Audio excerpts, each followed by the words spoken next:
Scene 3 and you're going,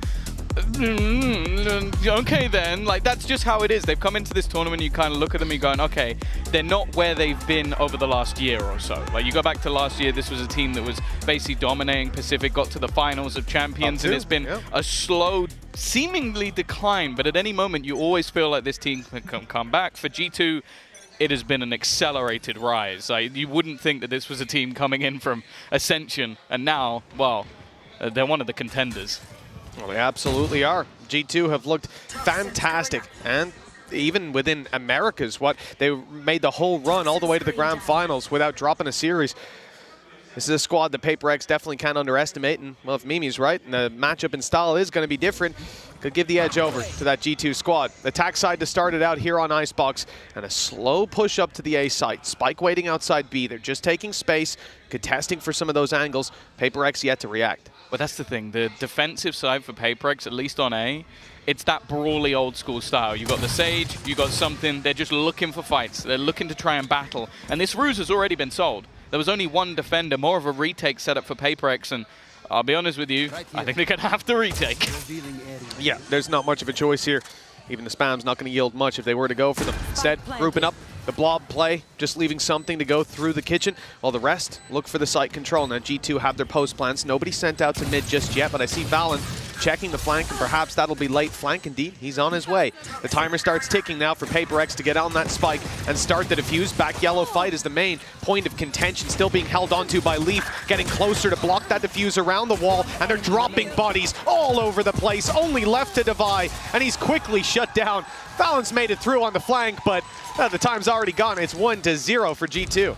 Yeah, it's not the greatest start either. But when you look at it from PRX, like this is a composition for G2 that you really don't want to allow them to get into those post plants. Like the whole setup is you don't have that duelist because you have tons of utility to get you in and then plenty to get you out. And obviously the idea from PRX is try and use the wall to your advantage, but you can see G2 are more than happy to re-aggress. And this is a round where they're low on utility as well. Like you're not going to have those major investments as you'll see in future rounds. It's only going to get more and more difficult for the side of PRX, the more economy advantage we see for G2.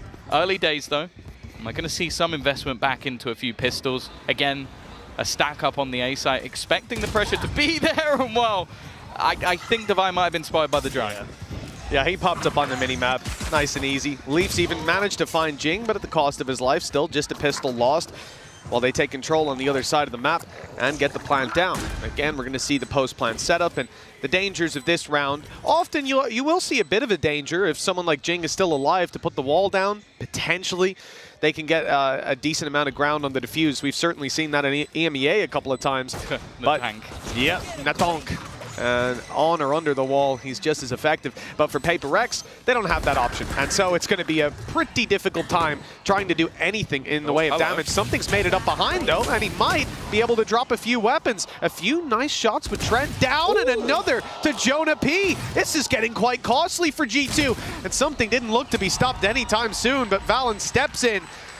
Still, 2 rifles carried forward. That's decent damage for PRX. Yeah, no, that's really not bad, especially out of so little. Him being able to do that much damage. He's a couple away from a Blade Storm, immediately going to invest straight into the Outlaw, which, again, I think if there's going to be win conditions, you're always going to look at the individuals on PRX. Like, they're a team that a lot of the time they're talking about the idea of rolling without an IGL. Like, you know that it's going to come down to those individual fights. If this man can start off strong, there's been so many highlights. Like, I think of even like I think it was the first week he played Jet on this map. He had one of the craziest like Blade Storm plays you've ever seen in your entire life. So you always have to watch out. And for G2 in this round, there is going to be a piece missing. Of course, it's the 3 rifles. If you lose one, you're only going to have those extra couple brought back up. Not going to overinvest. But they do have themselves Thrash, the only ultimate that will be available in this round, unless, as said, something gets a couple of extra kills. Well, Harbor's using all his utility to clear out these angles. They've gained space, but towards A, poking and prodding the bear, trying to see where the aggression was coming through. They found out the hard way. The Outlaw was posted up. Mid-push from PRX. A very late flank attempt by Jonah P. Better find value because Valen's gone down through the spams. And now PRX gearing up for a retake. Just 2 players defending around that angle. Still the Killjoy utility on, so it's not like Jonah P is going to get a free fight onto these guys unaware. That goes too far.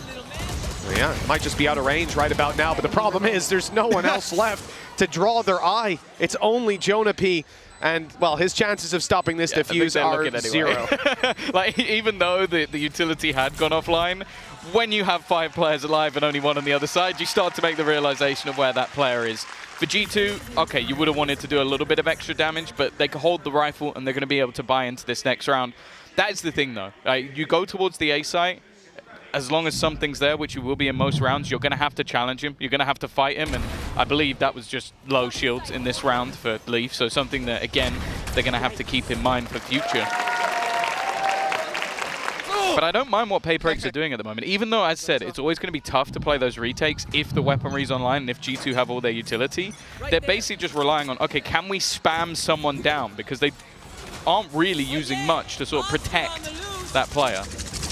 Well, early game plan's going to be a little bit of scouting coming in from Thrash, gone back around to the back of Yellow, so nice and easy to retrieve that. Look how far up they are. Yeah, big push from PRX. They've gone through A main, starting to make that flank come through, and there could be a fight in a moment with Leaf. He's gone back to put his trap in play, and his alarm bot does cover all the angles. He's sticking around as well to try to execute. It's going to be a tough fight, though. Something and Jing hot on his tail. And now they know. Immediately, Thrash is going to be utilized, and you can see something almost trying to bait it out, but instead it's going to be Jing caught. Can he try and defend him? No, he can't. Both players eliminated. And now the rest trying to wrap around the site. Jonah P, good position, tries to use the timing, but goes down. But again, those trades are immediate from the G2 side. The fundamentals looking strong, and Valen looking even stronger.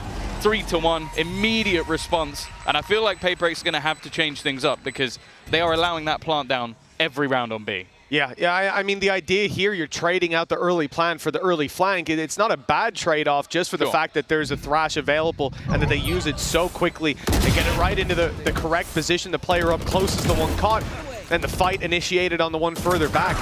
And once you eliminate something in Jing, well, the round gets a whole lot easier. 3-1 for G2, a solid start. Now a big challenge, though. Round 5 sees PRX still investing, and with no shields, something's pulled out the operator. Glass cannon, it's a risk, but it just might pay off. He could have just played Bladestorm as well, so it really does show the faith he has in that gun. But he went over to the B site early. They tried to make that adaptation. They tried to catch G2, but instead they put early pressure in onto the A site. A mid lurk as well from Jonah P, looking to try and take space, although it does seem like they have eyes in the form of the turret and in the form of a player not too far away. Oh, I think that was through the orb. The orb was up when that spam came in and through a wall as well. He's broken it for his teammates so that Jonah P can take the space. Like, maybe they consider that someone could have already crossed, but you can see that on the other side, Forsaken is watching mid. He's keeping an eye on it, but he has no idea that somebody's already in kitchen. Yeah, you're expecting that cross to be the player that was further back, breaking the turret. Now Jing taking down Icy, a good start. Spike on the floor, but there's Jonah P's flank coming into fruition. Devi tries to hold the space. Spike down, and they want to keep that control. Jing's coming in to support up top. It's a big swing and one that works out, leaving Jonah P, the flanker, to do it all. Something gets a second lease of life, and with the off, that might be all he needs, but Jonah P really starting to take a bite out of this round. 20 seconds left, though. Spike quite far away, defended by Devi, and an op on the rotation. A near impossible situation. Maybe a little bit of an overextension from Jing. There is still a chance if he can quickly find this kill, but I think it's patient from Devi. He actually gets away. Now, there is a chance for him to plant at the back of the site. It's only going to be the sprint straight away, just trying to deny him while Devi, great round from him. He's going to make sure that does not happen. Got a little bit scary. It really did. He had the opportunities, and there was a moment where something went down, right? He's 26 HP. One more bullet landed precisely. He could have been out of the game, and then that 1v1 might have even been taken on the spike. But the round ultimately falls into the hands of PRX, 3-2. Wow. Jing was lucky to avoid that in the first place. Yeah, I think good ultimate from Forsaken, managing to cause sort of some disruption while Jing goes to swing, and then also the fact that he escapes, because I think Jing is almost immediately traded out from that mid lurk. And that is, again, something that G2 are doing very well, is just selling false information, like breaking that turret from a player further back, a clear plan to give space. Turret up top. Did it see him? Well, it doesn't matter. Something's got the kill anyways. It was broken from further back. A nice setup for PRX. And then they fill in the space. You know they're not likely to challenge that a second time. The push-up, though, it's going to be a little risky. Something's being surrounded on all sides. Jing's kept control over main, but they've lost the site itself. A nice kill by Mindfreak makes this a little bit more competitive. G2 down and out. Icy's the last man standing. 1v4, 5 HP on Mindfreak. That's probably the only thing we can look to as a positive. He's got some utility. That'll buy him some time. The wraparound up towards heaven. And they still think that he's pretty close. The alarm bells should be ringing, and now, well, now they've got the information on exactly where he is. Got to deal with this guy, but a double swing should put him in the ground. It's a little early for Mindfreak, but he hits the shot. This guy is popping up in this round. Again, I feel like there were players getting caught out by the Reckoning, like forced out of position. The G2 players knew exactly where they were, but they're just hitting their shots. Like Mindfreak does very well to have that aggressive push initially, a fallback that still catches the player mid. And again, I don't necessarily mind the adaptation from G2. It's like, okay, they take an aggressive B control. Let's try and quickly split through mid. But it seemed like even though that control had been given up, PRX were very aware. And wow, Mindfreak just playing with absolute confidence. Don't expect anything else. Well, yeah, at this stage especially. Something as well with the early picks. He's been up there. You can see the reality behind that operator buy, why they wanted to go for it so early on with the light shields. Good setup in the last towards B. Now an opportunity for him on the A side. Early aggression coming out. All pushing up, covered by Jing yet again. Always has that second man behind him, but the wall's going to concede the space. They fall back, set up for another pick. Good space taking. The guns, it has to be a faster pace take. Yeah, Jonah P's the only one that actually has a rifle. They haven't spotted him. He's got way too far, but it's only going to be the one. And now the rest, well, an immediate res to bring another back from the fray. Now the shorty kill as well. Something farming them up. It's Icy left alone. Again, a 1v5 this time, and not one he'll find. But a little mistake from PRX. Probably good they got it out of the way in this round, but Divide moves out of range of that alarm bot, and at just the right second, someone walking past it. And Jonah P's flanks have been definitely something that's going to get in the back of PRX's head if it keeps up. Yeah, I think the only thing that's unfortunate for the side of G2 is that's now 2 rounds that's happened. Again, maybe at some point you'll see it mentioned if there's a pause or something like that. Yeah. But they've not won either of the rounds. Yeah. Like, and that's going to be frustrating because you've had the right timing, you've had the moment to get the space, but the reactions of PRX are so fast. You get one kill and it's instant, the response each time. 4-3. Lead taken by PRX. Something, as said, if this guy's online, it's terrifying. And while Jing's going to push over the top of the poison orb. It's a double push, yeah. They've got something as well, straight down the tube. We saw him sprinting right at the start of the round. They might be ready for the man up top, but will they wall off something? Yes, they will. Yeah. Sending it out. Ops blocked, rotations are in, and they're crossing that angle for free. Also, Jing and something are like a package deal. So a lot of the time, if you've seen Jing, then you go, all right, there's probably an operator here. Let's be careful with it. The early rotation, though, from PRX is great. 3 players on this side of the map. Again, they haven't spotted any sort of cross back, and with Thrash about to clear out some of the closer angles, but that's irretrievable now. Can't be utilized again. Yeah, they've got to get the kills to take the space if that's going to be a factor in the late round, and by then you won't really need it. Mindfreak tucked up close, orb goes up, blocking off that avenue. They're going to go back to the yellow push, and Viper's Pit, yeah, there it is. It's activated. So it's online for both squads. Curious to see if Jonah P's going to decide to activate his with a lockdown in play to push them out of the pit. Mindfreak stay. Take the space. No, he's out of here. And I think the pit's going to drop because of it. Yeah, I don't think there shouldn't be enough time for him to get back into that. So that's actually huge. Removing that from play. There's a lockdown on the other side. This is just what I like to call an observer's nightmare. Ultimates being used all over the shop. We're going to get the third person as now they do what was done to them. But I do believe just with the corner, you might be able to hold on to this ultimate. And I feel like G2 are going to try and do that. They are, but you could see the pings from PRX. They want to compete for that back angle. Haven't had any success. Jing, something forsaken, all falling. Icy's having a round, and now with the pit still standing, there's no chance. Surely PRX likely to head for the hills. Maybe looking to stick around and make this a bit more costly and eventually delete their enemy of Icy. Pick up the operator and look to save it. Being challenged on the way, though, there's no free escape with Devi falling. The op will not be carried through to the next, and this has been a costly round for the side of PRX with G2 equalizing. Yeah, I like the way that was played by G2. I feel like that was a game of chicken. Like, you had a couple of ultimates in play, either side using basically exactly the same thing, and just having their lockdown to remove the pit, putting it in a place where they had to fully retreat, but then being able to hold on to their own because of the space that hadn't quite been taken, and making sure that there was defense outside of the pit to make sure that nobody could really get that move. 4-4. Economy, although damaged, not broken, and there will still be an operator for something, and we've already seen that when he's in position, when he's able to be put into play, which I think he will be here, things are much, much tougher for the opponents.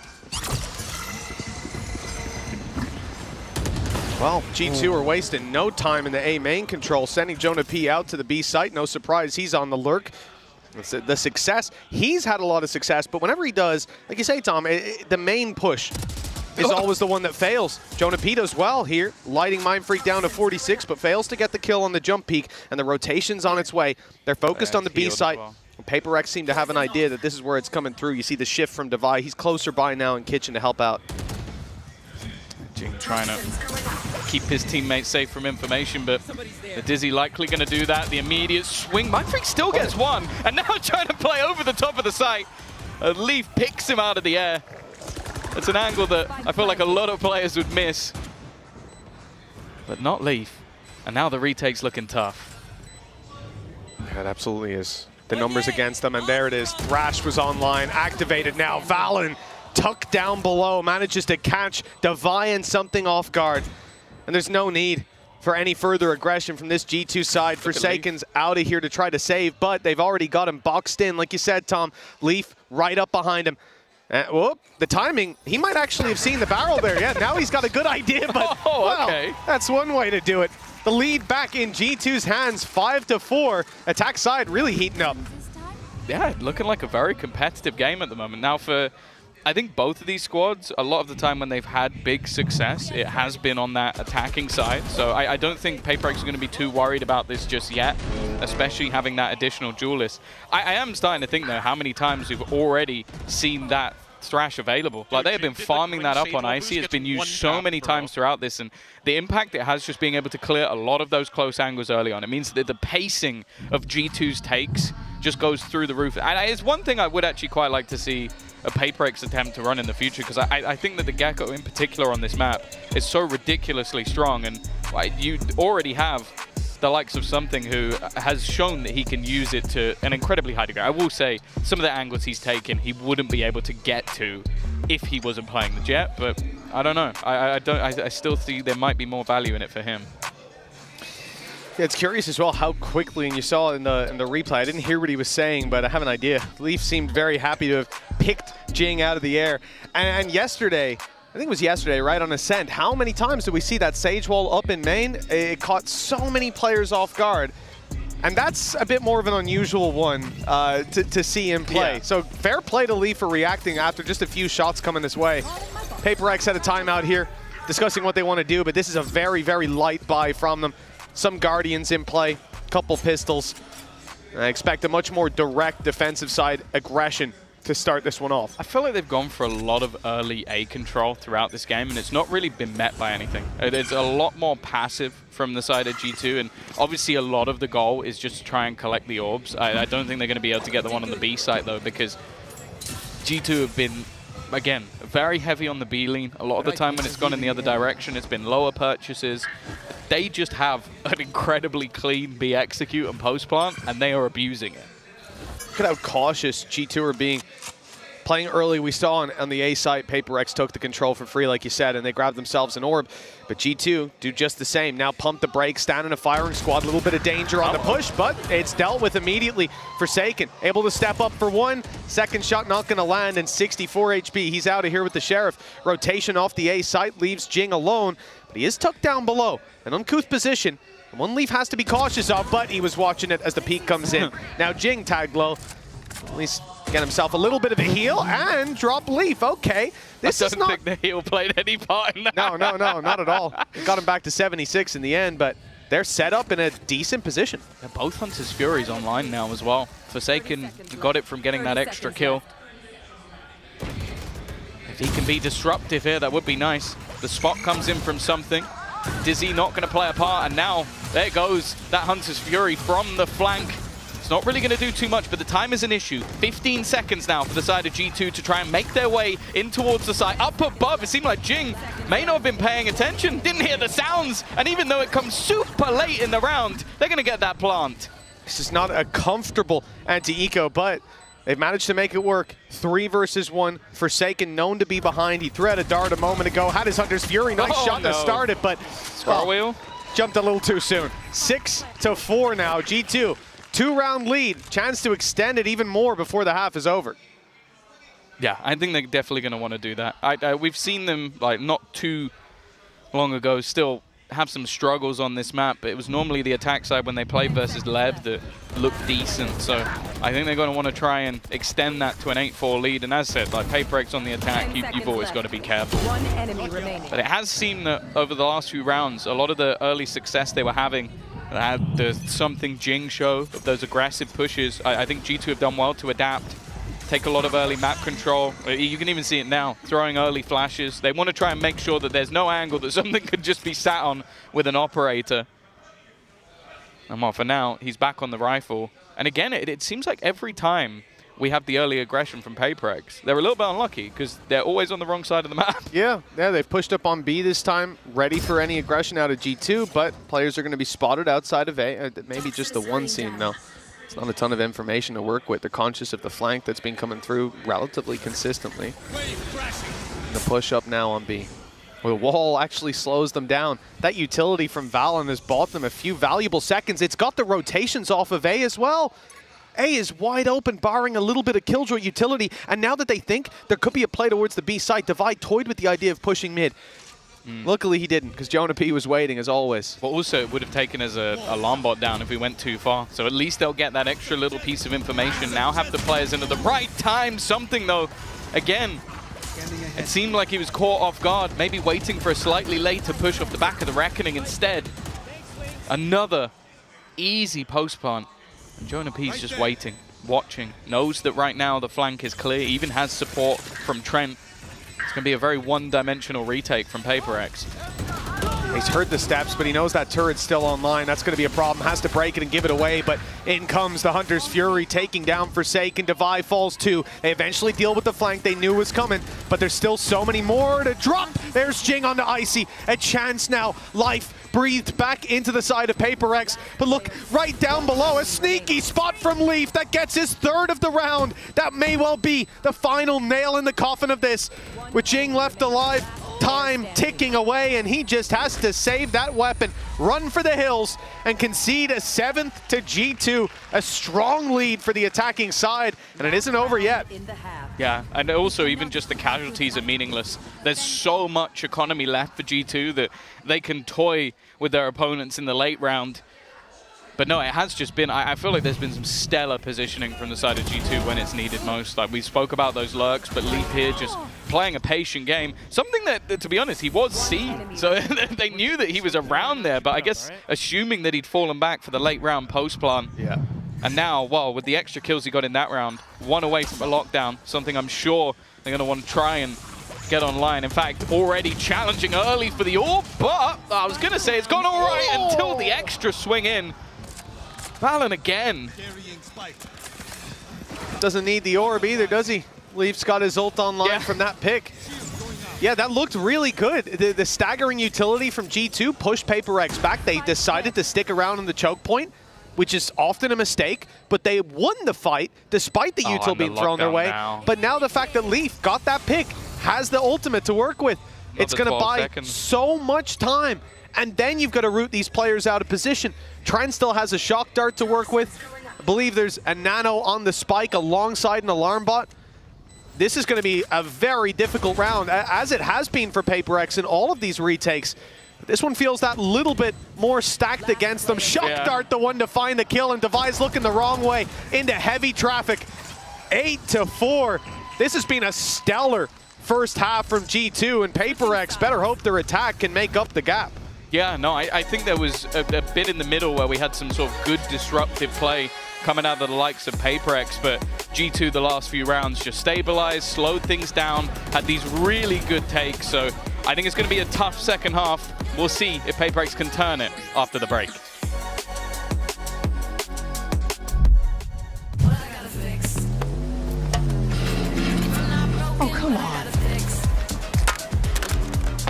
Trade in any phone in any condition guaranteed and get $800 off the new Galaxy Z Fold 6.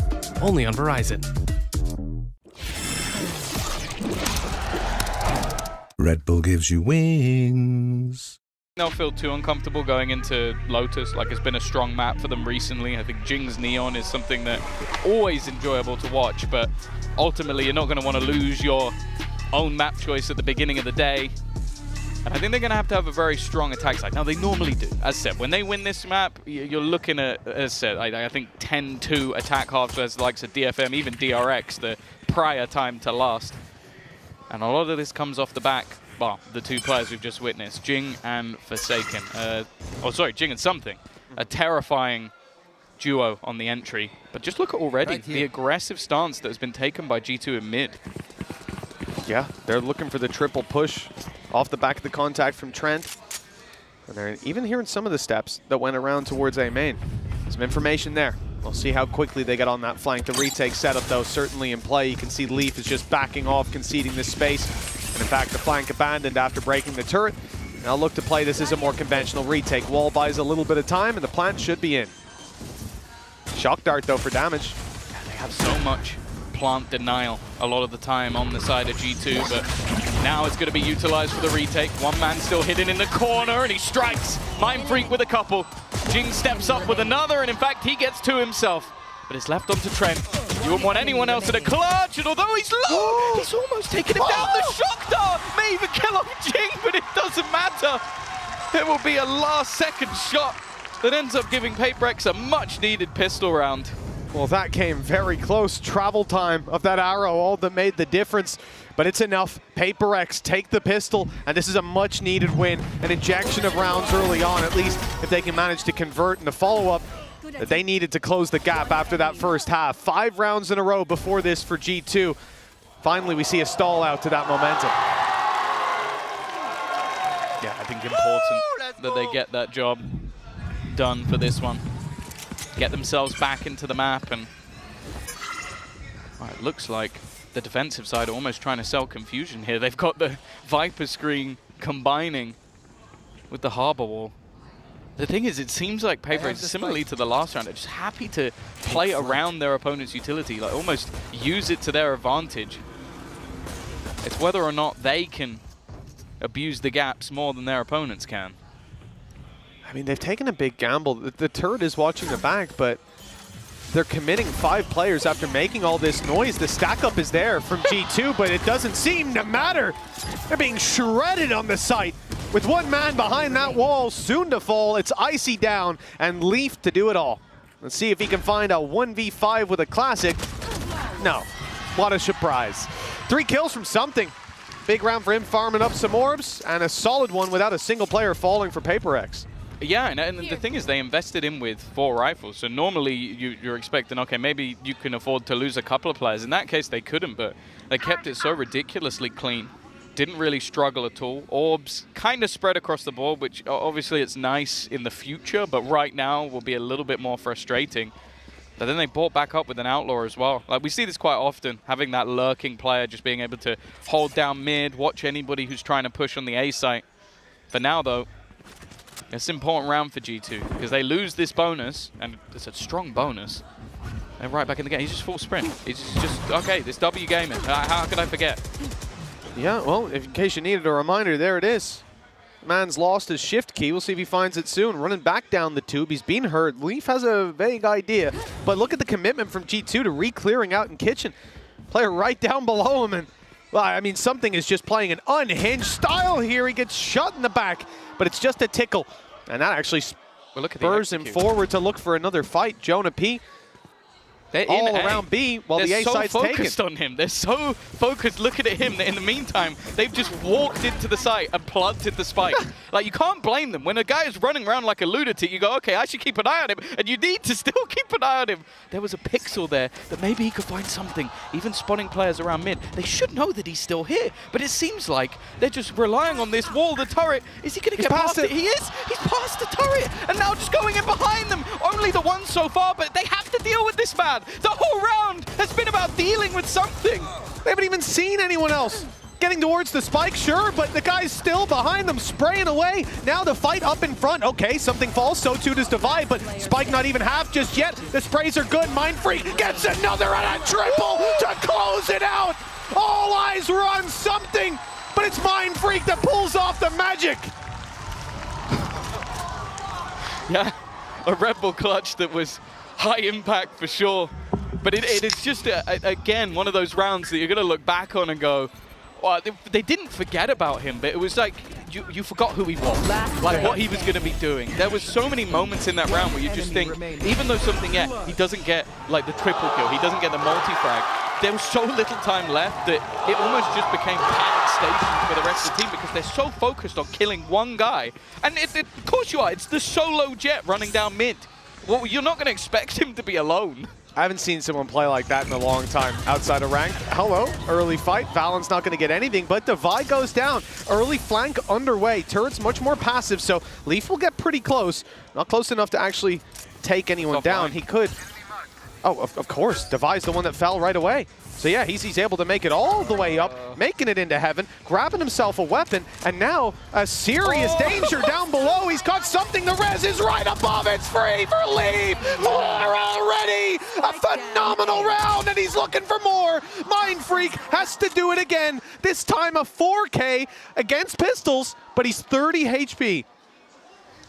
Oh, we talk about forgetting about something. I think they forgot the turret was down. He got so much space. Mindfreak might get an isolated 1v1, but now the Sheriffs, well, we normally talk about hitting a headshot. They definitely don't need that. Body shot will do the job. He's trying to sell the idea that he's pushing into the A site, but that idea has not been sold whatsoever. And while Jonah P's going to hit the headshot anyway, the MasterCard Thrifty will be what brings a round onto the board for G2. And well, it's a massive oversight for PRX. Oh, huge. The fact that Divide's first to die is unfortunate, like you said, dropping the turret, his position, given a free weapon down below. The fact that the res goes in up top, just as something dies, they panic to try and cover Divide so he doesn't die a second time, and that ends up giving a flurry of frags over the Leaf. Now 15 and 11. And 1 away from a lockdown. G2 have a lot of high-value ultimates coming online. Same can be said for PRX here on the attack, though. This is where everything's going to be decided, 9-7. The gap either going to close or be extended massively by G2 here. Credits down to the last for PRX. Yeah, it's done a lot of damage. The only thing that's going to pad the gap is the Viper's pit. By having a stinger in a pit, absolutely fine. So they need to get into the after plan. Look how quick G2 are already moving around that flank. They're in the spawn already. But by the time they get there, the post plant will be set. This time, turret should be available to give them the information. In fact, Forsaken is already watching, but he has Hunter's Fury. Oh, it's actually got past him, but the flash checks him anyway. Reckoning going to clear a lot of space here as well. Give away that information. They know exactly where something is. He's stunned up, gunned up. Leaf able for one. Keeping it competitive. G2 3 versus 2. Having to fight through the pit, though, could be the advantage they need. In goes the Thrash, and Mindfreak can't quite dodge it. They know exactly where he is. The pressure is on Jing. He has to cover this man to keep the pit online, to keep the chances there for PRX, and he'll get nothing. Bar the one. G2 now double digits on the board. Pit invested for PRX, and credits are going to be, well, out of reach for a full buy. Yeah, it's definitely not going to be an ideal scenario. Don't think that's quite... Not sure it works like that. That's how the finisher goes, but... Oh yeah, no, beautiful retake, but also the read initially.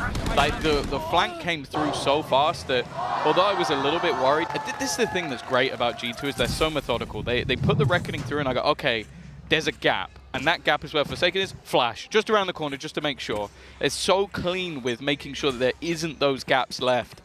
And while put them into a great position. Still though, Bladestorm, something, mentioned it in the first half. We know what this guy can do with it.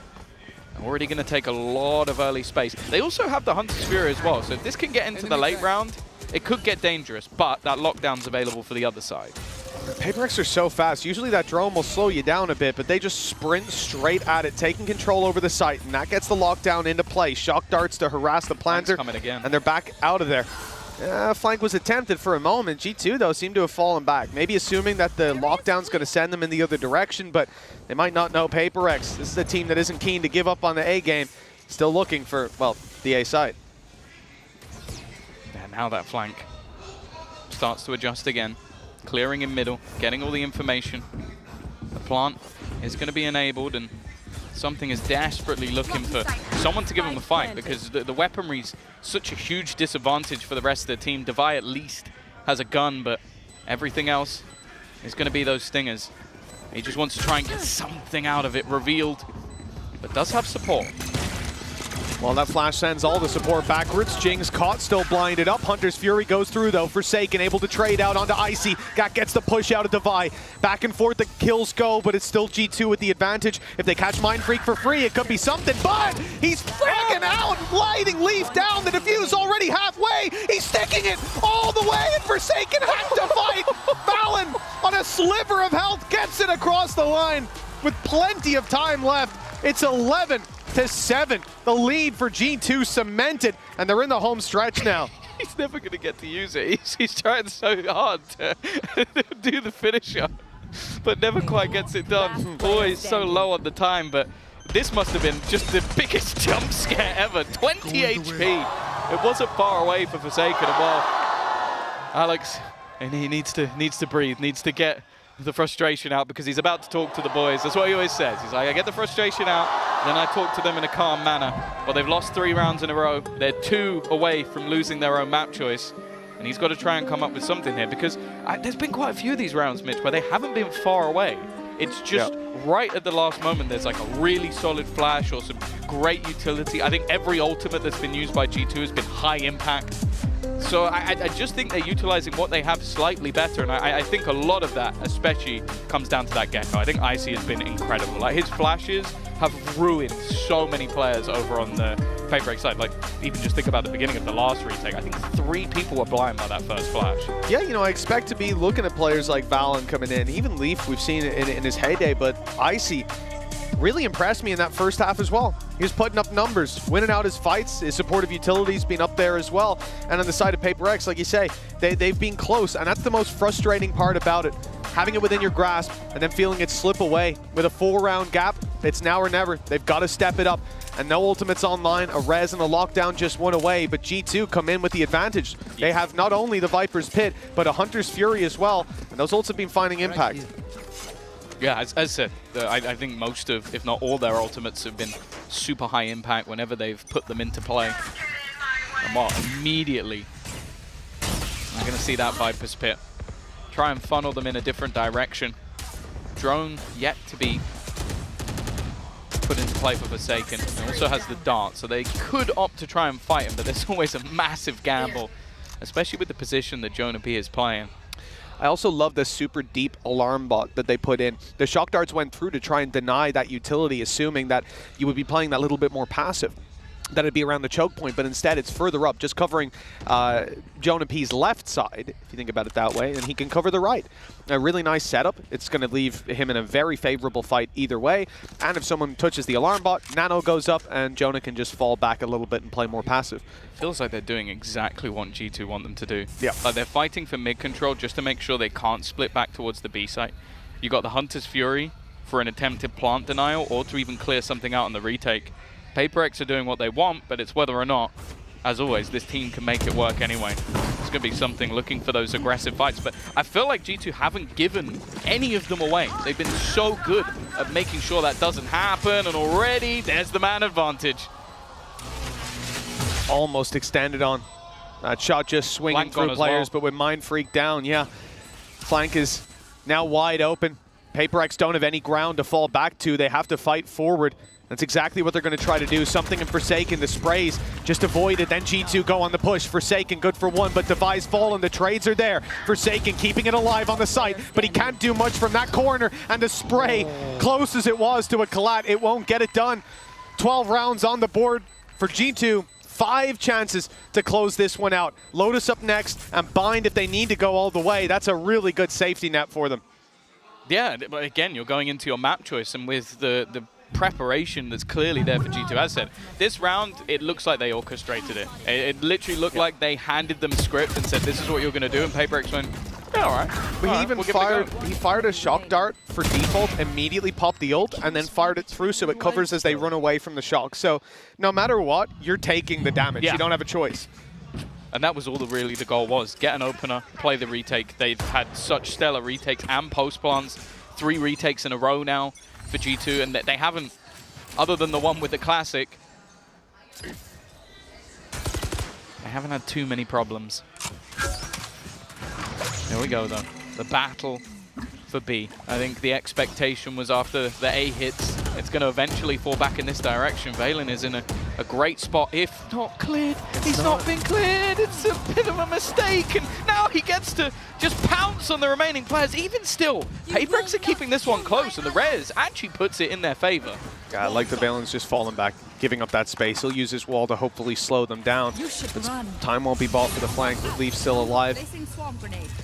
Devi's still alive, pardon. You got the turret up. Leaf wants to flank, but he'll be giving away that information soon. Lockdown in play, gets them the space on the site. Advantage there, damage done to Valen. This seems to certainly be a favored round for PRX, perhaps the start of the comeback. Shock Dart's good for some damage. A few of these players now lit up. Ooh, okay, 1 for Leaf, but again, no chance with the trade. Jin gonna heal himself back up and leaves just a couple standing. Valen trying to bait them in, but they've put him into a tunnel, and it is a solid round. Forsaken with 3, and PRX, well, they need 4 more. 4 in a row. It's doable. We saw G2 close out the half in just the same fashion. They can hit their stride. But for G2, the other thing is, you take a look at those credits. They're starting to run a little dry. This squad does have Reckoning to work with. No other ultimates close to being online. It looks like a light buy based around the Outlaw. Big fan of this kind of setup. Question is where it's going to be used. And for Leaf, it seems to be a middle peak. He'll have his turret covering it, and they are moving towards him. We'll see if that Outlaw can have the impact. We hear the shots fire, but they don't find their mark. Nope, not going to be anything. And it's the same again. Okay, nice shot. Someone's been doing their aim training, that's for sure. And even the trade's not looking good. Oh, not like this. This would be the worst way to let a map slip away. In fact, it's even... What? It's just misclicked. Is he just fat-fingered He's misclicked it. He meant to drone. Oh, that's just... Oh, it's gone horrifically. But my freak just comes out with 3 in a second.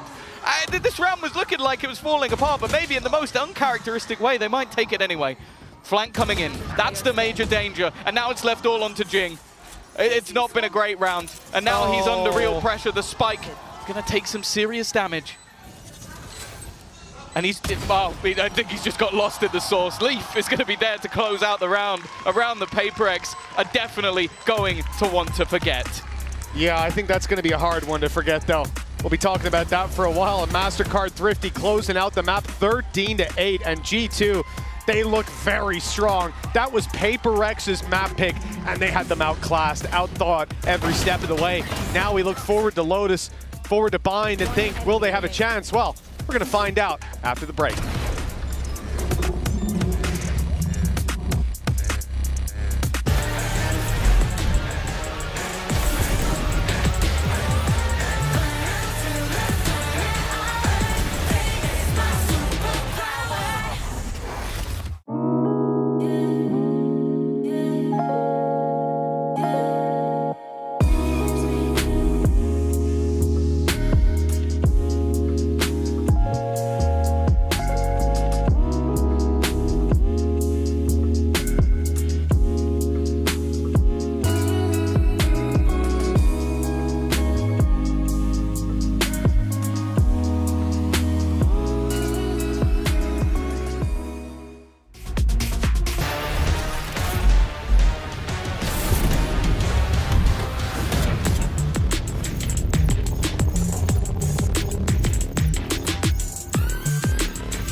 Hey guys, I'm here right now with Josh, coach of G2. Now, it's been a while since this Masters Shanghai rematch. There's been a VCT stage in the middle. So what is different about PRX this time around? I think fundamentally, they got a lot better in the discipline department. I feel like they were a little bit sloppy when we first played them, and we abused that fact. Now I can see a lot more coordinated play. I can see the logic in their how they're like moving us around. So we were expecting a tougher PRX, and we got it, right? And like sure enough, like we've been working on our icebox, so like yeah, the score was as such, but I thought it was a much better PRX. Well, that score definitely, that map went to you guys, so we're gonna see if G2 can manage to close out Lotus as well. All right, welcome back, everyone. And Kilios is in his feels right now. He's just having a day, aren't you, there, buddy? You want to talk about it? You want to discuss things? Woo! What a roller coaster of a game. So jazzed up, so entertaining, so exciting. Yeah, man. You're scaring me, damn Seth. frustrating at the same time. Hey, look, I mean, we knew that this was going to be a tough game, you know, for both teams, right? And I think you heard even Coach Josh RT saying how, you know, he knew that they were prepped, they were ready to go. But G2, man, that coordination, Mimi, has just been so freaking good from them. Yeah, they look incredibly clean with this Harbor comp. I think on the attack side, obviously, we know it's really good for executes, putting up that wall, fighting deep off of it. But I really like some of the walls Valen was even using in the post line. You see this one here to stop the players from pushing through and fighting past this lockdown. Then they switch on over to the defensive side, and I think it was just as good with some fantastic retake protocols. It is clear what Josh is saying about putting in the work on this map, because they looked clean fundamentally. Yeah, they truly did, and Valen very impressive on that Harbor there. Just, again, this G2 lineup, man, every single time you think that maybe they're going to be a little bit weaker, maybe they're not going to be playing up to the caliber that we would expect them to, but then they shut up all the doubters every single time, and it's so freaking cool to see them do this. Yeah, I mean, this could just be, you know, I think this is going to be the proving grounds for it, but just prove to be one of those teams that just gets to an international and then just locks in and says, okay, right, now we're in this mindset, now we're in this grind set, and we're just going to go ahead and just run away with this tournament. For sure, and for all the credit Josh is giving for PRX to make some improvements, I think we did still see some fundamental errors in that game. Players going off. I think Jing had a couple rounds where he was kind of taking some individual swings, taking some liberties, and I think G2 is always going to be good to punish that. And those small mistakes will really snowball in a match that should be as close as this one. Yeah, well, look, while the day may not have belonged, for at least for map 1 for PRX, so they do get the Verizon high-speed moment courtesy of Mindfreak's clutch in round 15. Mindfreak, again, every single time we get an opportunity to see this guy do his thing, always impressive. And I mean, it wasn't just Mindfreak in this round. It was this like crazy disruptive idea with something like solo faking in mid set. Yeah, I mean, there were some good ideas. I think you can see some of those improvements coming through. There's an attempt here at that backstab, getting ready to come in, something able to just go ahead, skirt around that turret, be able to dodge that out, and then suddenly it's like, okay, we think that we're protected, we think that we're safe. He strikes, can't quite find that second kill as instantly. Jonah P starts doing Jonah P things, starts popping off, but Mindfreak, this was, I think, a lot of there was a lot of displays in this icebox of Mindfreak being that stone cold killer, being that clutch machine. We saw him just trying to hang on. I mean, even in that last round, was, you know, trying to bail them out and keep them afloat in this one. Sure. This was a very good game overall from the side of Mindfreak, but there was still too many errors being shown here that just ended up unraveling things for PRX. Yeah, in that round, though, I think we saw the biggest difference from the G2 that played today and that guard team who lost to them all the way back in Iceland. The round state kind of exploded there. I mean, something broke the turret. He was running around in mid. He was causing so much disruption. But G2 still had really good ideas to deal with it. They re-cleared their space in mid. They still set up for a clean retake. And they did end up losing to the clutch. But I think they've gotten so much better as a team at dealing with those unexpected round states and adapting on the fly, which is, in my opinion, the most important thing when you're playing against PRX. Oh, couldn't agree more on that one. All right, well, things are interesting in the PRX camp right now, so let's go ahead and hear from Coach Alex, hear what he has to say as they get ready for map 2. I'm here right now with Alex of PRX. Alex, that was a really frustrating first map. What do you think the team was lacking on Icebox that you hope will be remedied or fixed on map number 2? Yeah, we had a game plan going in, but we didn't really follow it on our attack side, so that's a little bit disappointing. And I hope that on game 2 we will, I think, calm ourselves down a little bit and step it up.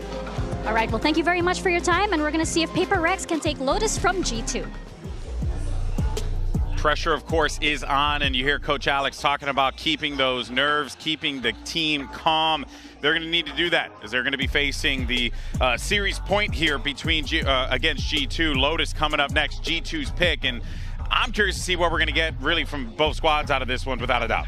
Yeah, I mean, I'm curious if there's any pivots in the composition for the side of PRX. I think that widely their Lotus has looked very good. Granted, yes, last time they played against G2 over in Shanghai, this was that first map pickup for the side of G2. That was when that download really started to come through for Valen.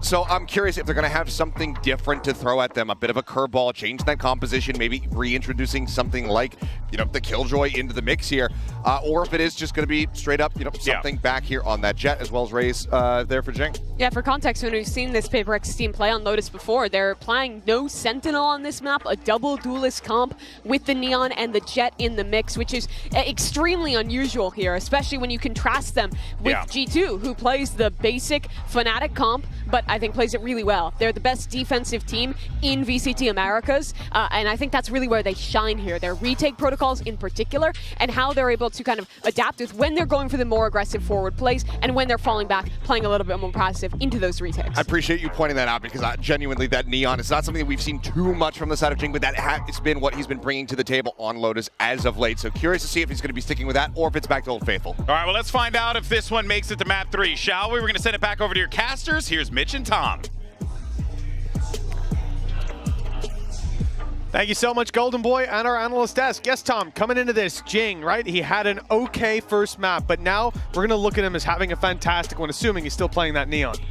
Yeah, I'd be very surprised if he wasn't. I think it was a 28-14 performance last time he was on the Neon. I don't know if that will become the regular. But DRX. DRX, yeah, they're okay. They're kind of good at the map. But yeah, I think ultimately I'd be very surprised if either team makes mass changes. Like, I think it was a close defeat recently to Leviathan for G2 and a 3-map win streak for the side of PRX. So I don't think, I would be very surprised if they were going to go, okay, we need to completely revolutionize everything we're doing within the composition. But ultimately, it's more so just some of the stuff we saw in the last map that I'm a little bit more worried about. Like, if there were opportunities for the likes of Leaf to get into really awkward positions, as it was mentioned on the desk, they don't have themselves a Sentinel in the comp that they normally run. So there's going to be a lot of potential gaps to exploit. Last time they did have a Sentinel and that happened, so it really does worry me, especially on a map like Lotus, where there's a lot more avenues that you can sort of take that control, where you can be aggressive, where you can take space, or even just where you can rotate. And if those gaps are left, it could be very problematic. The only thing I will say is that when you're running a Jet Neon comp, a lot of the time you're going to be more direct. You're going to be more precise in the way you're doing it. So I guess the main thing will then be is, okay, do you leave someone behind just to make sure that that isn't going to be a problem for you? Or are you going to be so heavy hitting into those sites that it almost doesn't matter? Like, you've done it too quick. Yeah, I mean, well, that's the reality I expect for PRX. But then, on the other hand, just looking at the last map, the fact that Jonah P was able to find so much space, the fact that in the second half, Leaf was able to get behind them so many times and cause problems, that's something that they almost don't have the option to slow it down unless you are committing that player to stay behind. And thinking about the fact that PRX, we just heard from Alex down the stage. He said they weren't following their game plan. That's a worrying sign. That's a really worrying sign. You don't want to see that. And now bouncing off of a 13-8 on their own pick, they've got to move on to Lotus, somewhere that, yeah, they're not uncomfortable on. We've seen them do well, but the reality is there's a lot then to adjust behind the scenes for them to hit their stride here. Yeah, no, I'm sure, well, I sort of walked past them having a little bit of a conversation backstage. As we said, no surprise, neither team is really going to be making those mass changes. And another comment you can make about the pacing of it is when you do drop that Viper, a lot of the time you're going to see, firstly, the amount of delay on the defense that a Viper can bring, in the retakes having, like, especially on the B side, being able to lock off certain angles, but then also just the takes towards A. It's going to have to be, again, much faster, much less reactive, and you're not going to be able to play with rotations anywhere near as much other than Jing just straight up running it down. But as you can see, they've got the decent win percentage on this one over the last stage. So even though it is a choice of G2, and clearly they've come in with a game plan, knowing what they want to do, confident in their own map choice, it's still a very good map for PRX. I don't think they're going to be too worried going into this one. Yeah, one of the criticisms you heard, I think it was Mimi on the desk, who was saying that Jing was taking a couple of fights on his own, a couple of individual tools. And sure, a lot of the time, especially in the first half, he had something with him. There was always that duo system. You're not going to see that most likely this time around, because this whole composition is made to set the two of them up, to have them take the space together. And I think that solves some of the issues. For me, the difference in the last map, G2 were playing as a cohesive unit. They were a team, and it showed in every decision, in every moment, in how disciplined they were before the retakes, in clearing space. When you look at PRX, we didn't see that same level. We saw them get caught off guard, and now I hope that won't be the same. Think about the 3-man B pushes that they were doing, where they were able to flank so fast into all of those A takes because of the control they had. that's more difficult to avoid when it comes to a map like Lotus when you're not running a Sentinel. Yeah. So it's definitely going to have to be something in the back of PRX's mind that, okay, they're going to try and challenge us for space. Are they going to be making those like deep A pushes as we see so regularly? Are they going to have a sort of jump spotter on C that can give them that early information? And if they are, how do we shut that down? How do we make them play a little bit more scared? Because if you allow G2 to have all of that control on that defensive side, you're going to get blasted, I'll be honest. So you can't allow that to happen.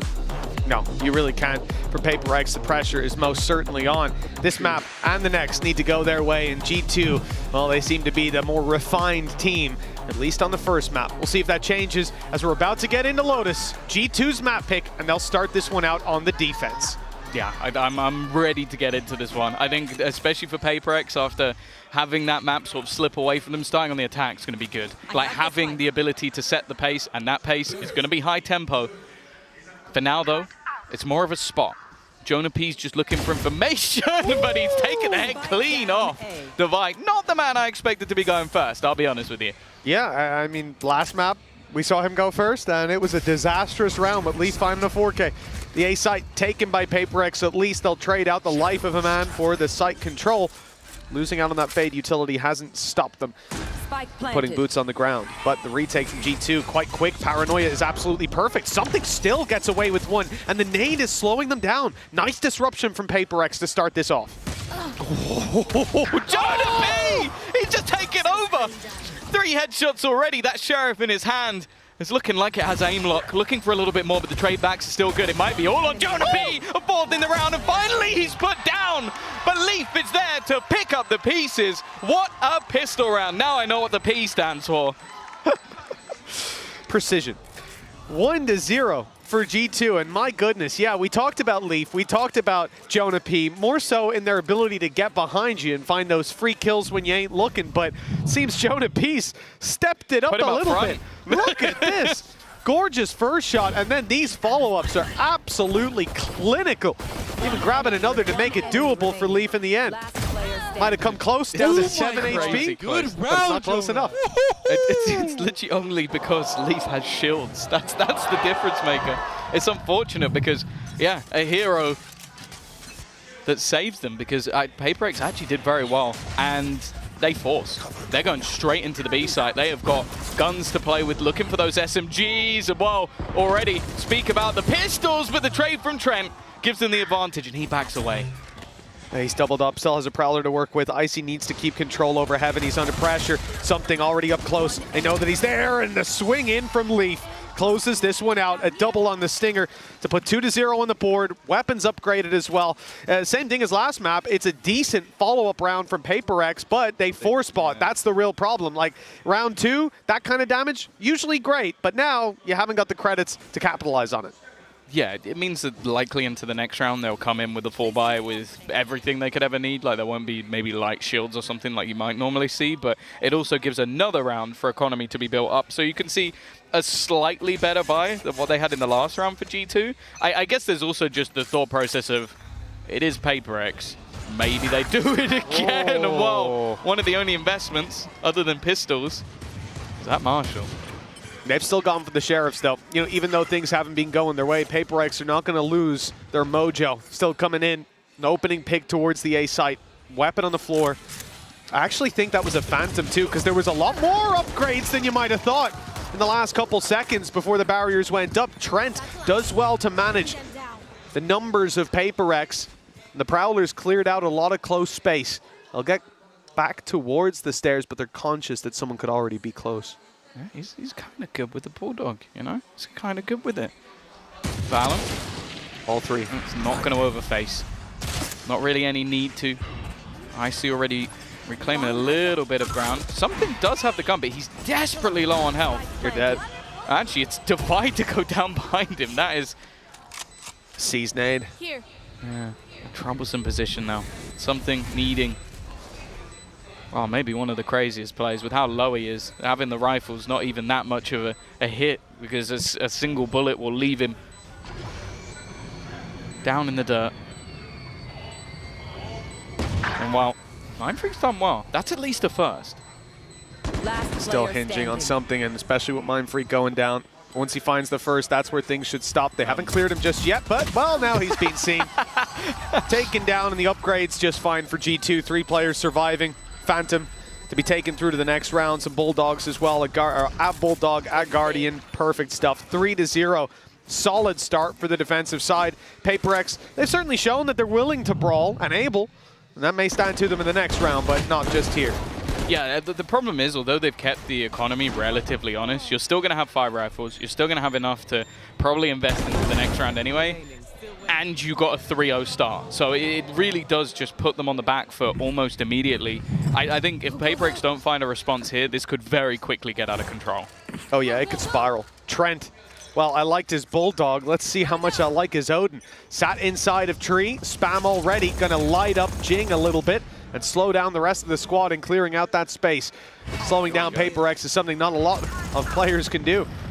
He's just getting all the walls lit up, turning them into Swiss cheese, but PRX have waited out the spams. And in fact, they're going to fall back off it. Maybe just wanting to set up Mind Freak, but no, it's in fact just a ruse. No aggression on the other side. They've also baited out that they could have taken some tree control, and they are just going to full sprint their way towards the other side of the map. Now, it has been spotted. The deep turret gives Leaf the information, and they do have Nightfall to play with, so that's the other thing. It's possible that they're just going to look to play this as a retake, but instead, especially after the utility goes down, just going to fall back. I say that, still within the site, who hasn't been spotted again. It's Danger Man, Jonah P. Yeah, sat in the smoke, waiting for it to fade. It's going to be a duel between himself and Jing, and it's Jonah P to win it, and double up! Devi's gone too! That should have been the trade. And instead, Forsaken as an impossible task. 4 players coming his way, and nade used alongside a reveal. They know roughly where he is, and now the rest of the util comes in. The C's saved until they had the information. That's an absolutely gorgeous play. And a solid economy farming round for G2. 4-0 up, 4 players alive. Those credits are going to be sky high. Yeah, PRX got more done with the low buy. It really was. And again, you said it, the way that they saved a lot of their utility, like what they did there was put the snake bite on the left, so if he does manage to dodge the C's, he's getting vulnerable and then the player swings, or he gets hit by the C's and he has basically, I think it was 30 HP to try and fight versus the entirety of the team. They're so good at just putting their utility into the right place, playing really safe, because we've seen so many teams lose crazy rounds to Forsaken. You've got to give the man his respect. And one of the things that often slows down those rotations is what PRX attempted. They moved quickly towards A, slowed down with the spams, waited, and then went up and opened the door. Like you said, they feigned that they could have been in tree. But then once the door was closed, they just put a Prowler in on G2 and went, oh, no one's there. I think they might be going somewhere else. And at that point, Jonah P gets into position. He's ready for that hit, and he does not leave. The man plants his feet in the ground and says, I'm standing here. Takes down Arlong Park. 4-0 for G2, and a timeout for PRX. They're already feeling the heat. Yeah, understandably so. Like, you've lost your own map choice. Again, I think through fantastic retakes and adaptation from the side of G2 to deal with what was hyper-aggressive, fast-paced rounds. And now it looks like G2 have come into this one, knowing what they're coming up against. I don't think anybody expected PRX to swap their comp on this one. And they look very comfortable. Like, again, like you're seeing, whether it's the early rounds where they just seem to be so good at grouping up for the late round retakes and playing as a squad, or even just in that round where you had a surprise player that actually caught PRX off guard, which was the whole idea when we talk about PRX potentially winning this one, is can you beat them with the pacing? And as Mimi said on the desk, she thinks it's a great matchup for G2. Right now it is looking that way. There needs to be some sort of response. And while with how many rounds they've lost in a row, the loss bonus is there. Bladestorm available for something. Let's hope this is the start of something. Is that Trent opening the door? He's trying to spot how many players are outside. And now he hears the steps up close, so a little bit late. But that could have been something. Still something to be afraid of on the side of PRX. You can see them taking their time and closing the distance. They've heard the reload. They know there's another wave of spams about to go, and they think they've bypassed it, but there's still someone covering it on the walkthrough. They've seen that one man of something has already crossed.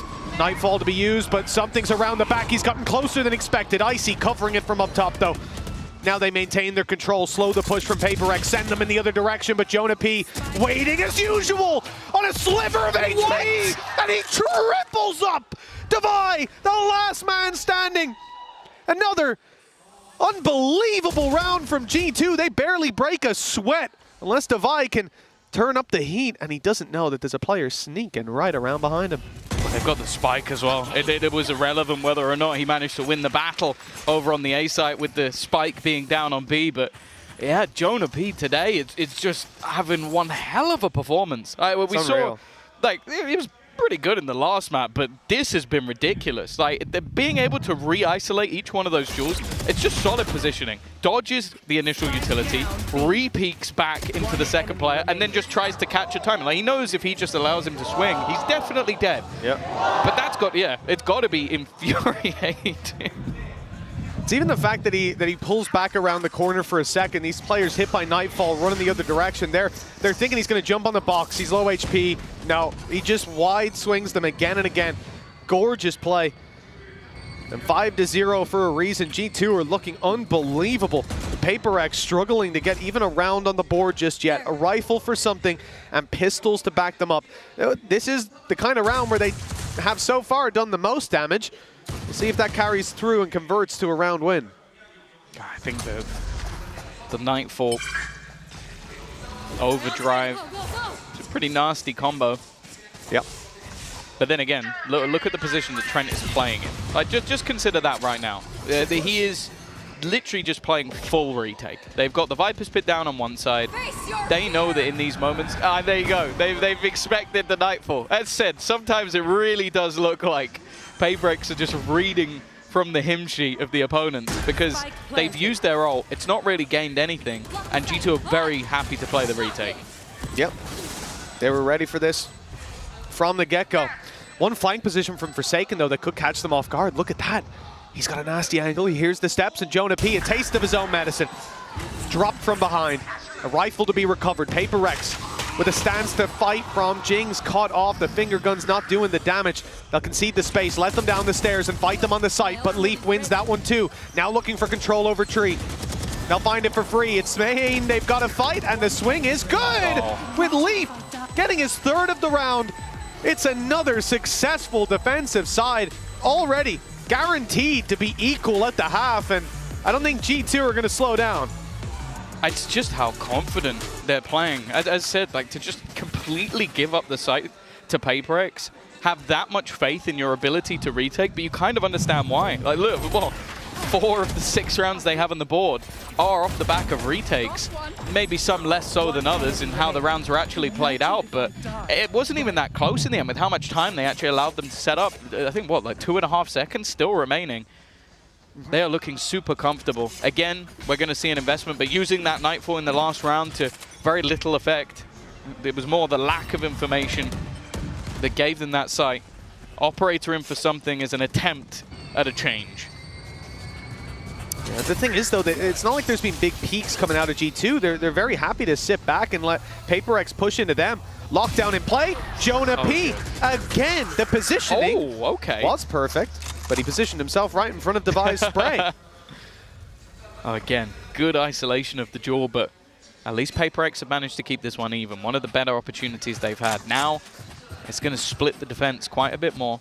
Showstopper is available for Icy. So again, if they wanted to, they could lean further into these retakes, but you can see Valorant is just going to be jump spotting. Now, all he's looking for is information, which he should get now, and there you go. And I think that may, I'll have to wait and see, eventually switch the position of where Trent's playing.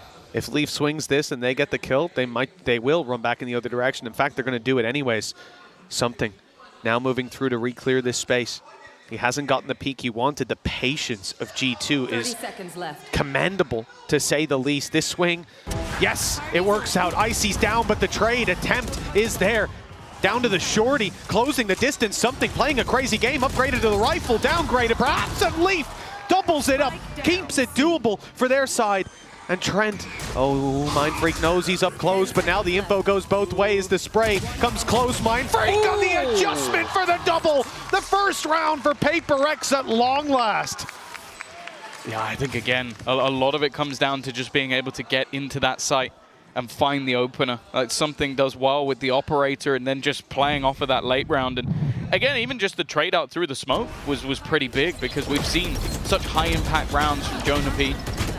This will get them onto the board.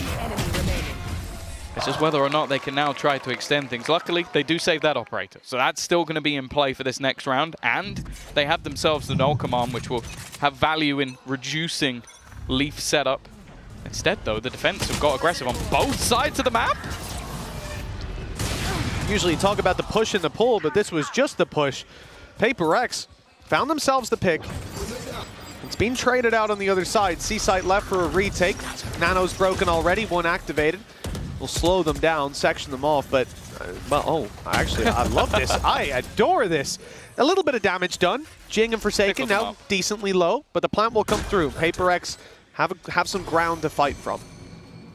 Trant's trying to sell the ruse. Oh, here we Nade go. one side. Ah, he's been denied. Well, denied the ult. Maybe not. Denied the kills. Icy still going strong. Sees to the backside. We'll let them know that there's at least was no one there. And the rest of the team just looking to push together. It's all going to be on to one. And while Devi, try as he might, won't manage to get anything. Yeah, they might have hit him with the knife, but he stopped the show himself. Gorgeous stuff from Icy. Really impressed by him in this series so far and by G2 in general. We expect this to be a close one on a surface level. There was always the chance of a mismatch of styles or of PRX. Look, like you pointed out earlier, Tom, on a downward trajectory in terms of international events. Last time they were at a Champs, Grand Finals, top 2. Yeah. Now, they're being challenged in the first round. It's not a good look, but it's a fantastic look for G2. Coming from the challengers section of Valorant, the heights they've reached already, unbelievable. They may just be about to 2-0 PRX, certainly if it keeps going this way. Even a bit back before they made it into the VCT, there was conversations about could this team just beat them anyway. Yeah. I think that was answered fairly quick. PRX again down to a shoddy by 3 pistols, a couple of Guardians. We haven't quite seen those same hero plays that we've wanted to at least. There was 1 or 2 on the previous map, but I guess Mindfreak's double is about the best we've had so far. He did get them their first round.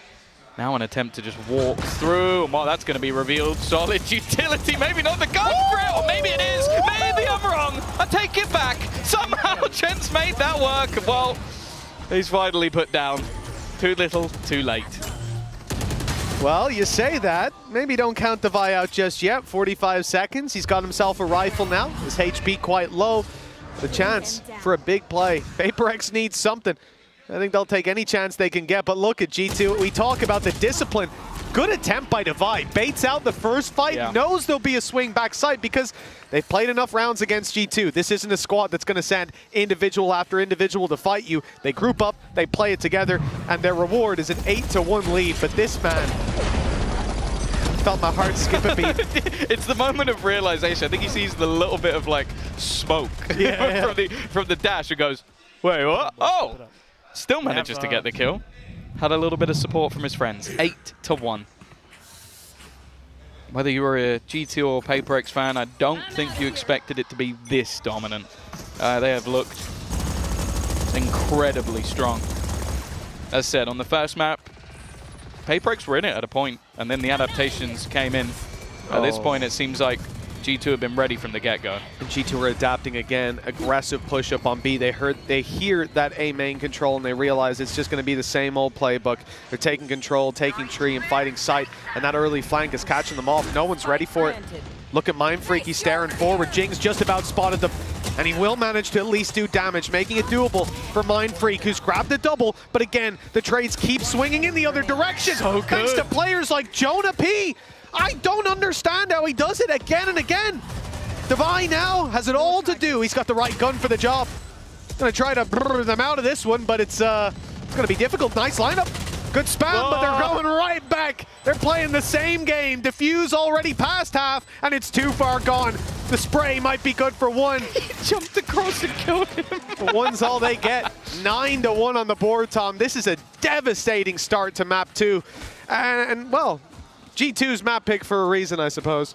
Yeah, even still, like it's been a solid map for PRX. They're just getting shut down. As I said, last time they played Jing, I think it was 28-14. He's 2-10. Like, he's not been in the game at all. I don't remember saying his name once. Like, it really, and that never happens. That never happens. He's one of the best individually skilled players we have in Valorant, but right now it seems like individual skill doesn't matter. Whoever they face off against, they're getting destroyed. Like, this is a pure team performance. The reads are impeccable. Like, every time that Nightfall is online for Trent, he is out of the site and then he's going back in. Yep. And they are so happy to do that.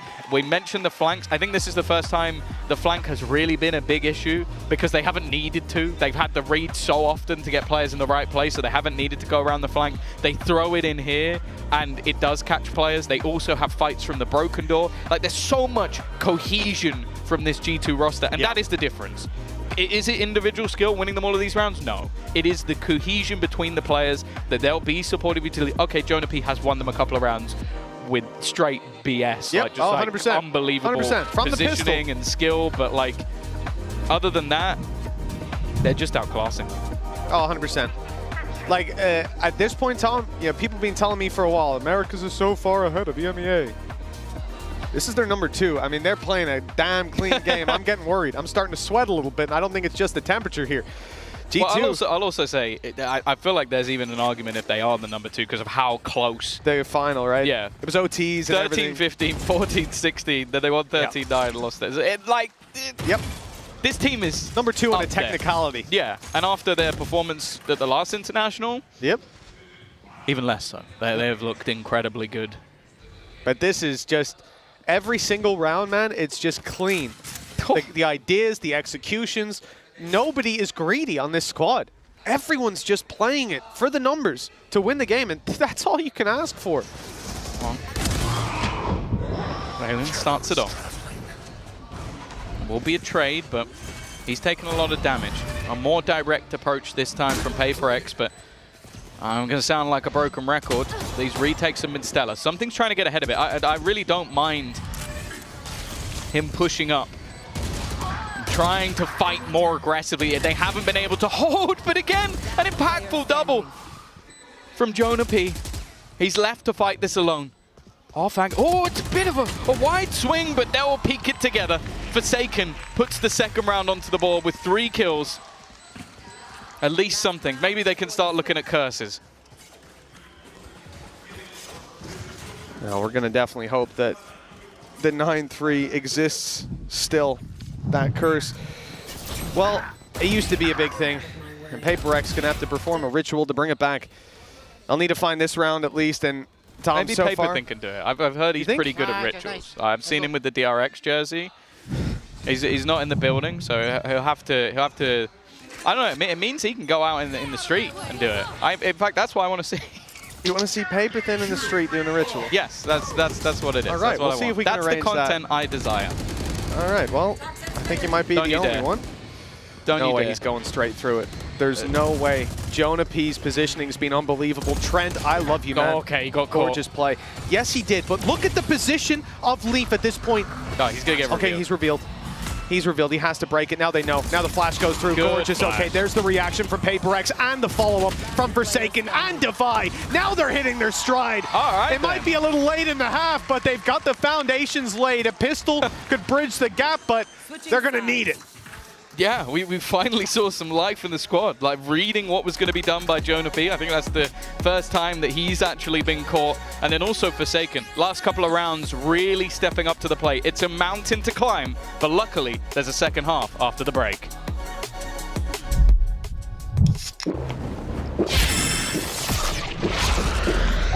Barrier's about to go up. The challenge, not to lose 4 players to Jonah P's headshots. You know what? He doesn't have a sheriff this time, so I'm not a believer. Already, though. Well, yeah, see, it's not a sheriff. Not quite as controlled, aggressive from the defensive side. They've met them outside B, and well, just about going to be the retreat. Keeps things even, but neither team is shying away from this. They want to fight. And well, maybe I was wrong. Jonah P with a double. It's not going to be 4, you know, not possible. But it's still pretty good. Last man standing something. Wow. I believed in the post plants of G2 throughout the entirety of these series. And I don't think I'm going to start to not believe now. No, I don't really care what the number is for Jonah P. He needs a raise. He's putting in the goddamn work at this point. Trent with a Bulldog, Trent with an Odin, didn't matter. I'm becoming a fan of this team very quickly. Are you just trying to get the whole team a raise? Is that the goal? At this point, Tom, you disagree? It's been unbelievable, and although something grabs one, that is all she wrote. The G2 manager's going, shut up, shut up. 10-3, double digits found in the first round of the second half. G2 certainly seemed to be in the home stretch. We saw a force buy from PRX on their attack. It didn't work. I'm not sure that we'll see it here, but if they do it on defense, then I think we can almost just GG the game. Like, you're not going to have that extra injection of having the plant, so it's not. And the last time out, it was one player standing and they got a plant. This time out, it wasn't even close. So you're basically just going to go in with Sheriffs or Stingers with no shields or light shields. It's just not worth it. So it is just going to have to be the hard eco. Jing, a solo Sheriff. And although, yeah, if they do lose this round, it will be a massive jinx. The way that G2 have been playing, I would be gobsmacked if they lose this round. Absolutely. Yeah, they have been so disciplined. The teams that lose these rounds tend to be much more loosey-goosey, taking risks. Now you can see that on the side of PRX, they're willing to group up and do a little exec play. All the util thrown outside of A at Rubble. All the dashes used, the space taken, and there's no one here. Now they've got to go to the other side of the map, which is wide open. Typically, you'll have your Sentinel on this side when you go for those big gamble plays, at least getting you the information early. PRX will struggle with that, as they don't have one. Already. They're just set up, watching for the door. Well, something. He's going to be met by Leaf. It's only a pistol player, so not the end of the world, but we'll garner him an extra orb at least. For the rest, yeah, they've dropped a couple of players. This really isn't bad. Where did that come from? Again, Forsaken. Giving them at least a life. There's time for this. Like, they're going to have to move quickly, and they're desperately low. Valen, a safe pair of hands, but not this time. All right, then. Maybe the caster curse does exist, because somehow they managed to win that round. Unbelievable. 42 HP between them as well. MasterCard Thrifty pulled out of absolutely nowhere. Typically when we see those, there's at least a small bit of investment, but this really came out of the blue. Double digits for G2, sure, but that lead not extended on, and now the economy in a tough spot. Hey, of all the ways to start this half out, this may well end up being one of the best for PRX, surprisingly. Yeah, I wouldn't recommend it as something you should attempt. That's not a foolproof strategy, that's for sure. It's funny as well, because the time they invested into round number 2 as a force buy, it failed miserably. And the time they didn't, they win with 2 players standing. It's the most PRX thing on the planet. And here goes Jing, continuing that train of thought. He's looking to battle and brawl, maybe get some confidence back. He's definitely had a bit of a rough map so far, but I don't think anybody's doubting that he can turn it around. Yeah, that was his 3rd kill so far. Push up from something, good space taken. Turret not watching this angle, and it's left open for a moment. He has the timing. He has it perfectly, and he's not greedy. Just taking the one and backing off, holding the position now. Trent and Icy, the last 2 standing, and it looks like PRX have really found themselves a way back into this series, back into this map, more importantly. 5th soon to come on the board with this firing squad waiting for them. And it's nice and easy, just leaving Trent, just a Sheriff, and if he wins this one, PRX may just walk off the stage. 10-5, halfway there. It's still a long, long road to go. And I think we know that getting back into the buy rounds is where the expectation changes. But I do think that just boost of confidence, like winning a round like that, gets everybody hyped up, gets the blood pumping. Also just proves, you know, we can take these rounds away from them. We can still get away with the stuff that we've been attempting and that has failed. I think Forsaken, a lot of the time, puts the world on his back when things are going bad. We saw that in Madrid as well. One of the craziest shotgun plays. No, the craziest shotgun play I've ever seen. Question now is how far does that go? Forsaken certainly not afraid. And you mentioned about the confidence. It's a big factor. Something certainly has it. Already going up aggressive on A. He's got backup. Prowler coming around, spotting a player close left, and he decides to back off. Yeah, this is a wise choice, knowing there could be a swing coming out from both directions. Can't see someone like Jing slow it down, even after a couple of bad rounds. Well, more than a couple. This Neon, he needs to be taking space, and he's done just that. Now they can start to rotate to the other side of the map. They'll be a little bit late, and Mindfreak seems to be just conceding the control. Forsaken's knife not yet back online. He's put the fragment in, but it's only going to deny them the close corner. I think they're going to have to give this one up. Again, looking to play the retake. Plant. Not going to be denied just yet, as they wait patiently for everybody to arrive.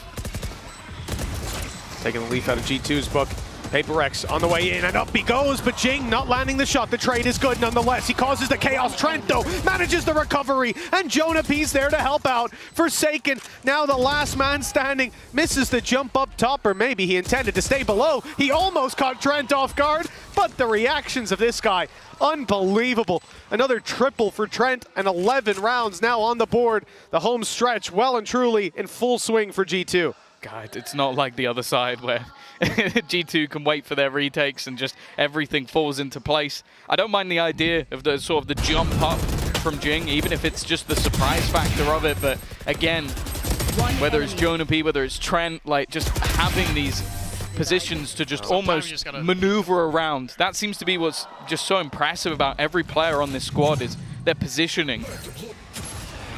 Again though, financially, PRX after the round, they won off pistols. Economically going to be good. That looked close, but no cigar. Just a hair away, but it's enough. PRX don't claim the early advantage. G2 stacked up and ready to blitz out of this choke point. If they go for it, they could be in trouble. You've got Jing and Mindfreak ready to exact vengeance on them. But instead, the spike is shifting towards the B side. A bit of a split with some going C where they know that there's an op. You have to imagine there'll be deep utility used here to push them off the angle. Indeed, it's going to be the Prowler sent through, and it's caught him up close, got the op shot out. Now they've claimed the angle on the side of G2, but is the spike going towards B? I mean, Leaf's already taken the space. The door's open. Nightfall goes through.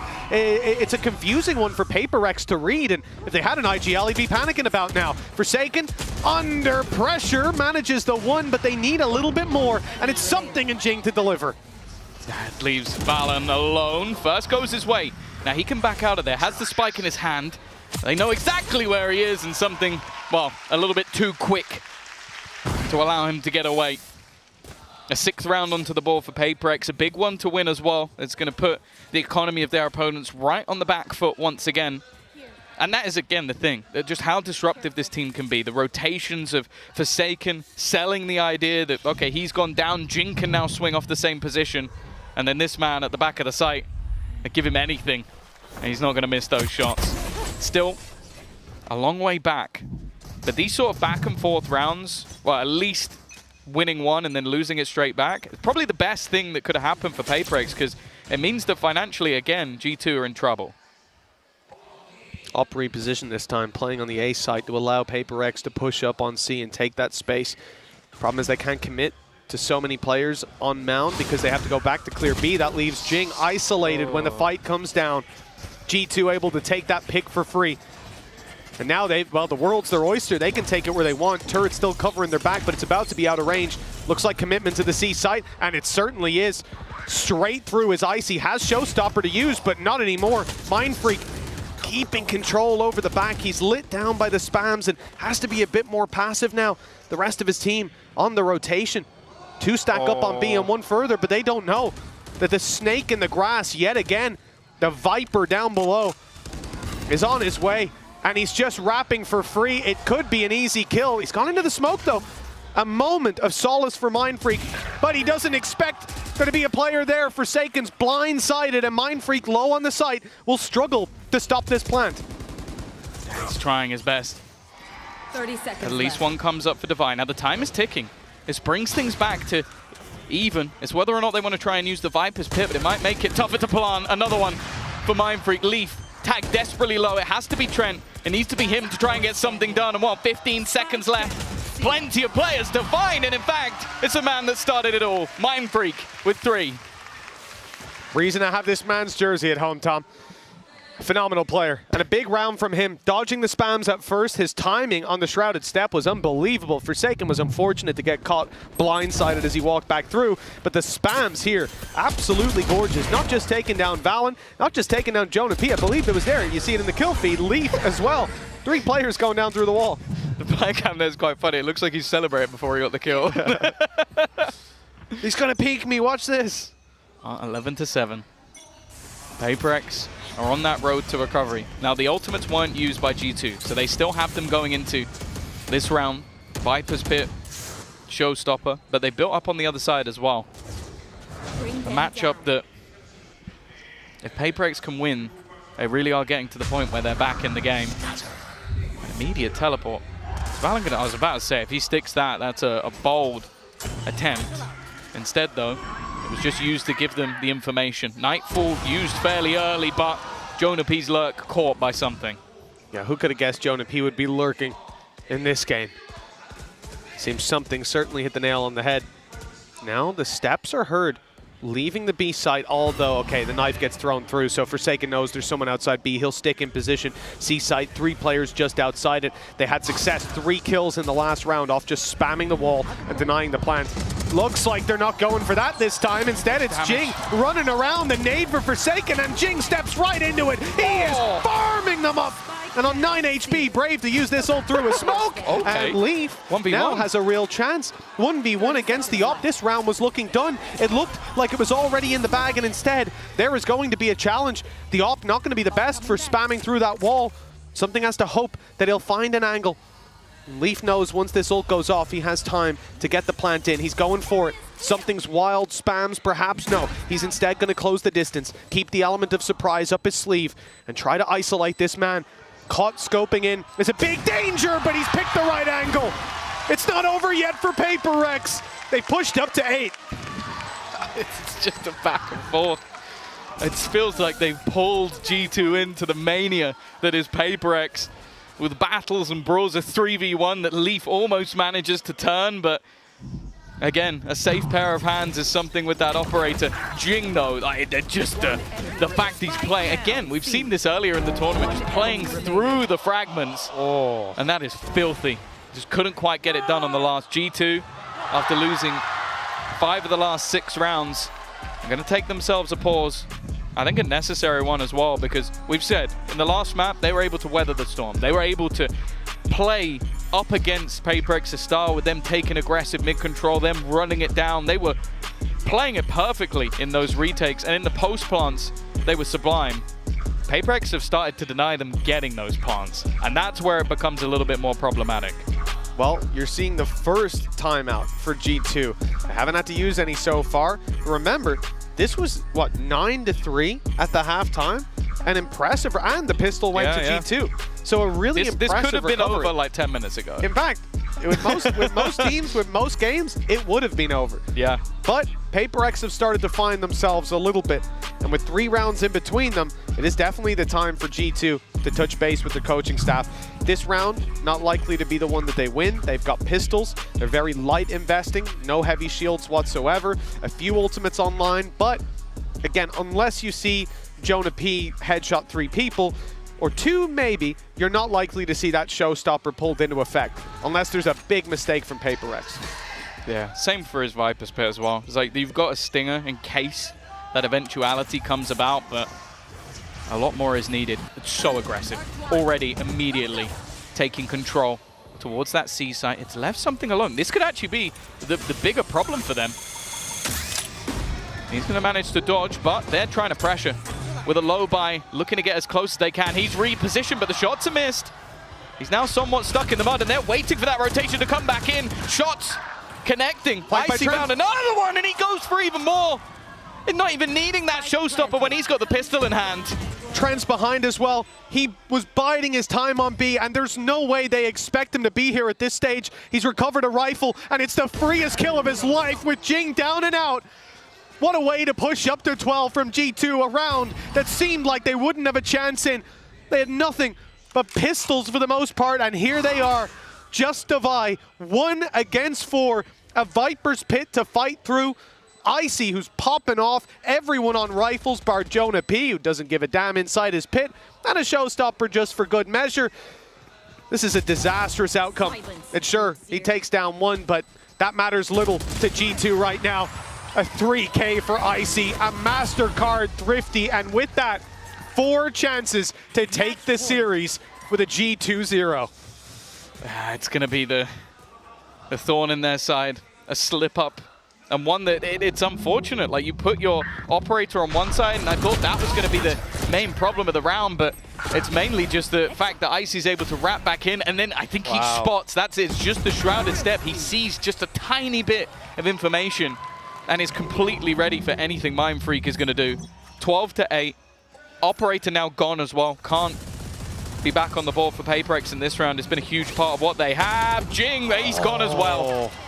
And the showstopper's active, but Mindfreak's up top. No one was close enough to trade him out. Big swing from Devi as well. They'll double up on it. PRX now with the advantage. They punish the early rubble control. And the response seems to be to take it the other direction. The steps are heard as Valen moves up towards B main. They know that he's on his way here, and something is more than ready to execute him. But Valen starts to run back. Timing for something isn't great because the turret's still there. It's going to catch him and give the information. They know that push has come through, but it does get the rotation to the C site. But that's the thing. If he doesn't peek that, it will have actually been a perfect stack up for them on the C site. Now G2 can call into question, okay, if he's pushed up, they know it's not B. They know the fake that we sold isn't going to be there. Forsaken under pressure, but he can't afford to give the game away here. And well, with now already they've lost 1. This is an awkward fight to take. He's just about going to make it around the corner. Trent is so smart. He throws the reveal and then just swings it, knowing that they're probably going to go for the peak. Nightfall goes through on the back of that. Forsaken catches Valen, though. A huge kill. But with the Nightfall hitting, Trent takes his moment to go for the flank, moving around through heaven, sees that it's clear. Now you know that the defender spawn is not where they're coming from. It refocuses Leaf. He's now looking towards the water, where he's already heard Mindfreak. TP across, waiting for the steps, and he's turned at the wrong moment. A free kill. Trent now has to do it all. He's pulled out multi-kills so many times in the past, and the first is his, but he's got to swing in and deny that defuse. Not this time. 12-9. 3 more chances for G2. Yeah, then again, it's going to be a break back immediately after we see that pistol round victory. You got yourself what was a nice attempt to turn back around. After the early battles, it was looking rough, especially with the information that something was able to get with such a deep position. But even still, once Leaf went down, the position for the retake or the clutch for Trent just wasn't a good one. From the depths of hell again, PRX looked to rise. Economically though, again, they're still almost fighting off the back of that pistol, and it's given them enough to purchase once more. And no surprise, we're seeing a push-up on A. Yeah, they've had success taking it. Mindfreak alongside Jing. Forsaken early knife for info on C. And the aggression from something successful, at least in the last round for the information. First fight doesn't go their way. Mound control given over to the side of G2. Orb to be taken. 2 away now from a lockdown, and the push-up on A. The slide in from Jing is gorgeous. Jonah P didn't stand a chance. It's got to be infuriating. The amount of times he's been picked off by an operator pushing him. And now Jing sliding into position. The B site looks to be the point of contention. Smokes out, paranoia, utility, but there seems to be a point where they might look to just push through this.